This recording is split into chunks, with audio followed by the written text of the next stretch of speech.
ఓం శ్రీ సాయిరామ్.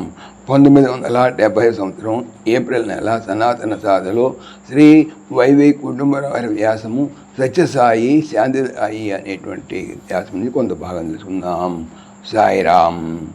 మృత్యోర్మ అమృతంగమయ అనేది శాంతి మంత్రంలోని 3వ పాదము. దేహము పుట్టినది మొదలు గిట్టు వరకు అనుక్షణము పరిణామం చెందుతూనే ఉండును. సత్తామాత్రమైన దానికి పరిణామములు లేవు, ఆద్యంతములు లేవు. అట్టి సత్స్థితి అమృతత్వమును అనబడమును. అమృతత్వం అనగా ఆద్యంతము లేని పరిణామరహిత స్థితి. మానవుని జీవాత్మ విషయ సూక్ష్మమైనది. శాంతి మంత్రంలోని మా ఈ జీవాత్మ ఆత్మగా సూచన, అది అమృతత్వము గలదే అయినప్పటికీ జీవాత్మగా దానికి పరిణామములు ఉన్నట్లు కనపడుతున్నది. జీవాత్మ అది చేరిన ఉపాధి చే కర్మలను బట్టి ఆ ఉపాధిని విడిచిన అనంతరము ఆ కర్మల ఫలముల అనుగుణమైనటువంటి వేరొక ఉపాధి ప్రవేశించును. వాసనాబద్ధమైనటువంటి కర్మలను ఆ ఉపాధి ఆదరించుట వలన కృత పాత వాసనల మిశ్రమ ఫలంతో ఆ జీవాత్మ వేరొక ఉపాధిని అలంకరించును. జీవాత్మనగా సంచిత కర్మ జనిత వాసనలతో ఆవరింపబడిన ఆత్మయే అని అయ్యుతున్నది. ఇటు జీవాత్మకు ఈ ఆవరణను తొలగించిన ఎడల దానిని జీవాత్మ అనకూడదు, అది పరిశుద్ధ ఆత్మయే అగును. ఆ క్షణముననే పరమాత్మలో శాశ్వతముగా లయమగును. అదే అమృతత్వము, అదే మోక్షము. దాని కొరకే శాంతి మంత్రంలోని 3వ పాదములోని మన ప్రార్థనాపూర్వక అభ్యర్థన. పరమాత్మతో శాశ్వత వలయం జరిగిన అదే స్థిరమైన శాంతి. ఆ పరమ శాంతిని పొందుటకై ప్రార్థనాపూర్వకంగా భగవంతుని అభ్యర్థించువారు అష్టాంగ యోగ సాధన చేయవలేను. భగవద్ కృప వలనే ఆత్మ సాక్షాత్కారం అనేటువంటి పరమశాంతి కలుగును కదా. మా ప్రయత్నం ఎందుకని ఊరకే ఉండకూడదు. విత్తును నాటిన వాడు దాని ఫలములు పొందుట అధికారి అవును. చెట్టునే లేని ఎడల ఫలాధికారి లభించదు. చెట్టును నాటినాము కదా అని ఫలాధికారము లభించనని కర్మలను ఆచరించిన ఎలా చెట్టుకు త్రవ్వుట, నీళ్లు పెట్టుట మొదలైన పోషణ లేకపోవటం వలన, పశువులు పాడు చేయటం వలన, చోరులు నరుకుట వలన చెట్టు నశించును. చెట్టుతో పాటు చెట్టు నాటిన వానికి ఫలాధికారము నశించును. అందువలన యమ, నియమ, ఆసన, ప్రాణాయామ, ప్రత్యాహార, ధారణ, ధ్యాన, సమాధి అనే అష్టాంగములు గల యోగమును అనుష్ఠించవలేను. ఈ అంగములు క్రమబద్ధమై ఉన్నవి.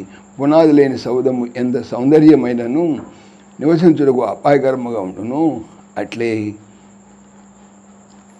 నియములలో పరిపూర్ణతను సాధించకుండా ధ్యాన సమాధులను పొందటం అపాయకరము. మొదటి 6 యోగాంగములు పరిపూర్ణతను పొందకుండా ఏదో కాలకర్మ వశాత్తు నా ధ్యానము కొంచెం కుదిరినా, అది అనుష్ఠింపకుండా ఏదో కాలకర్మవశాత్తుగా ధ్యానము కొంచెం కుదిరినా అది అనుష్ఠించమైనది కాదు కదా, అపాయకరముగా పరిణమించును. యమాంగము సిద్ధించినదే సాధన అట్లనే కొనసాగుతూ పోయినా వారికి చాలా ప్రమాదము అని సాధువులకు స్వామి హెచ్చరించినారు. వివేకాధ్యష్టకము కలిగి అవిద్యాది పంచక్లేశములు నాశనమైన పిమ్మట అష్టాంగ యోగములలో ధ్యానాంగము వరకు సాధకుడు పయనించగలడు. తదుపరి తుది అయిన సమాధి సిద్ధించవలన కృతవాసి అయిన సాయుసుని కృపా కటాక్షములు, అనుగ్రహ బలము అవసరము. స్వామికి అనుగ్రహము కలుగు వరకు సాధకుడు ధ్యానావస్థ ఎందే ఉండును. భగవంతుని ఎడల గల అచంచల భక్తిచే సమాధి త్వరలోనే సిద్ధించును. అప్పుడే నిజశాంతి ప్రాప్తించును. అట్టి స్థితిని పొందగోరు సాధకునికి సర్వులు అంతరాయములను కల్పించేదరు. అపజయములు అడ్డురాళ్ళు కావు, అవి విజయ సోపానములే. అవి సాధక భక్తుడు సదా నెత్తిందుకొనవలెను. తొందరపడిన తదనుగ్రహము అసలే చిక్కదు.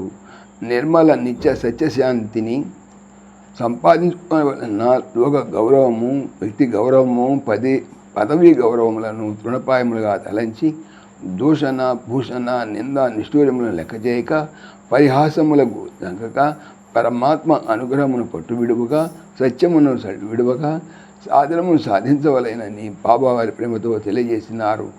సాధక భక్తులు తదనుగుణముగా సాధనలు సాగించున్న శాంతిదాయి అయిన సత్యసాయి అనుగ్రహించి నిత్య సత్య శాంతిని ముమ్మాటికి అందించెదరు. సత్యసాయీశం ధర్మమూర్తిం శాంతిదాయం ప్రేమజ్యోతిం సదా భజేహం. సాయిరామ్.